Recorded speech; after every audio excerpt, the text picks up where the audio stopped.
For centuries, to build any device, artisans had to painstakingly cut every screw, bolt, or nut by hand.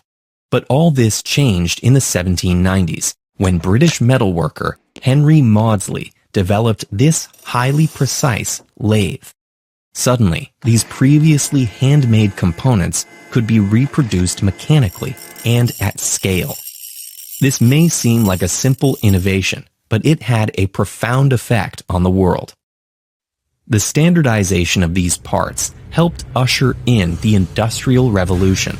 From cars to home appliances, the 20th century was defined by mass production and readily available interchangeable parts.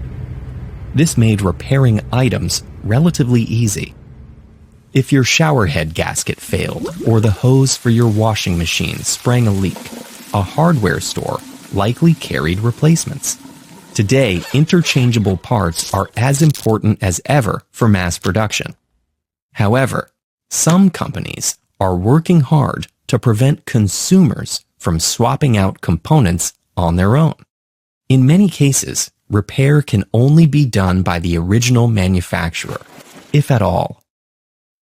With limited repair options available, we end up buying new and throwing more items out. This is especially true for electronics. In 2022, we discarded about 62 million tons of e-waste, along with billions of dollars worth of precious metals inside of them. So, how exactly do companies prevent repair? Some make it physically more difficult to fix items. They can glue parts in place rather than using screws. Others limit the information they share with consumers, like blocking public access to product information and schematics. During the pandemic, for instance, when hospitals struggled to maintain breaking medical equipment, the repair company iFixit compiled a comprehensive database of repair manuals for hospitals to use. Yet manufacturers like Steris fought for them to be taken down. Yet perhaps the most important, yet least obvious way companies limit repair is by preventing the interchangeability of parts. In a process known as parts pairing, companies assign individual parts, like screens, batteries, or sensors, a unique serial number. The device's internal software can then detect if those components are replaced and limit their functionality as a result. If you swap the screen on two brand new iPhones, for example, the automatic brightness adjustment will no longer work. In other cases, unauthorized replacements can cause the device to stop functioning altogether.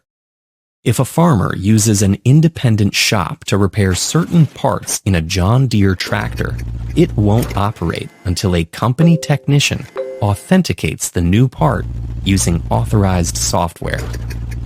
With only a limited number of company technicians available, this can easily create a bottleneck, costing farmers precious time and money, and even jeopardizing crops.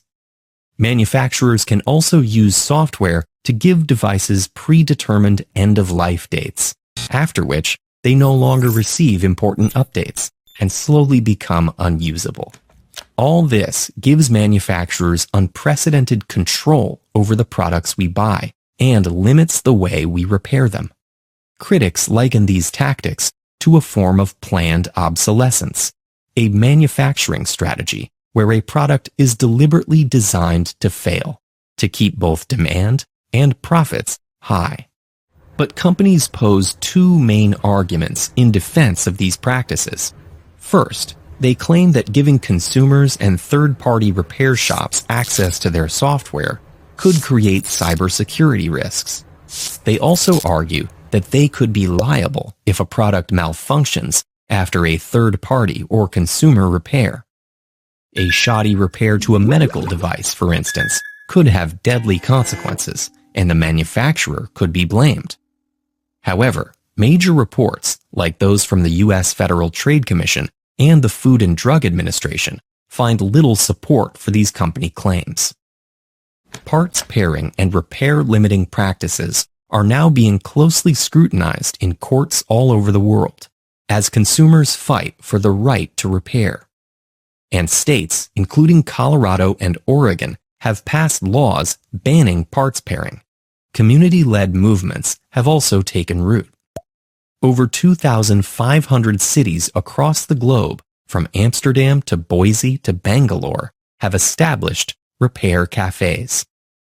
Here, people trade and share their knowledge, reinvigorating a culture of repair at a time when it often feels easier to toss our things than fix them.